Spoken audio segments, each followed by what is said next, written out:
लातूर जिल्ह्यात पेट्रोल आणि डिझेल टंचाईच्या पार्श्वभूमीवर आता एक गंभीर प्रश्न उपस्थित होत आहे। कॅनमध्ये मोठ्या प्रमाणात इंधन खरेदी करून त्याचा काळाबाजार केला जात असल्याचा संशय व्यक्त केला जात आहे।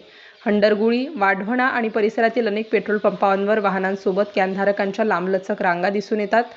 जिल्हाधिकारी डॉक्टर भारत बास्तेवाड यांनी नागरिकांना अफवा आणि फेक बातम्यांवर विश्वास न ठेवण्याचे तसेच आवश्यक तेवढेच इंधन खरेदी करण्याचे आवाहन केले आहे। पेट्रोलियम कंपन्यांनी इंधन पुरवठा सुरळीत असल्याचे स्पष्ट केले असले तरी प्रत्यक्षात अनेक पंपांवर गर्दीचे चित्र कायम आहे। स्थानिक नागरिकांच्या मते काही व्यक्ती 50 ते 100 लिटर क्षमतेचे कॅन घेऊन पेट्रोल व डिझेल खरेदी करत आहेत।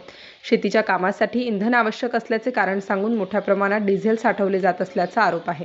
पेट्रोल पंपांवरील रांगा, कॅन घेऊन उभे असलेले नागरिक, ट्रॅक्टर व शेतीची कामे, बंद किंवा कमी पुरवठा असलेले पंप, स्थानिक नागरिक कॅनच्या कॅन भरून डिझेल नेले जात आहे। त्यामुळे सामान्य वाहनधारक आणि शेतकऱ्यांना वेळेवर इंधन मिळत नाही। प्रशासनाने याची गंभीर दखल घ्यावी। शेतीच्या हंगामात डिझेलची गरज वाढली आहे, मात्र पुरेसा पुरवठा न झाल्याने नांगरणी आणि इतर कामांवर परिणाम होत आहे। जिल्हाधिकारी कार्यालयाने पेट्रोलियम नियम 2002 अंतर्गत कारवाईचा इशारा दिला असला तरी परिस्थितीत विशेष सुधारणा दिसत नाही।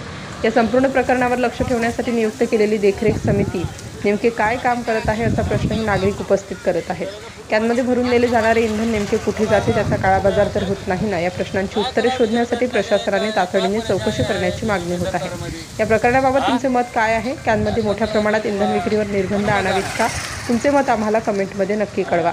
व्हिडिओ आवडल्यास लाईक, शेअर आणि चॅनलला सबस्क्राईब करायला विसरू नका। राष्ट्र माझा लाईव्ह न्यूजसाठी नागनाथ ससाणे, उदगीर, लातूर।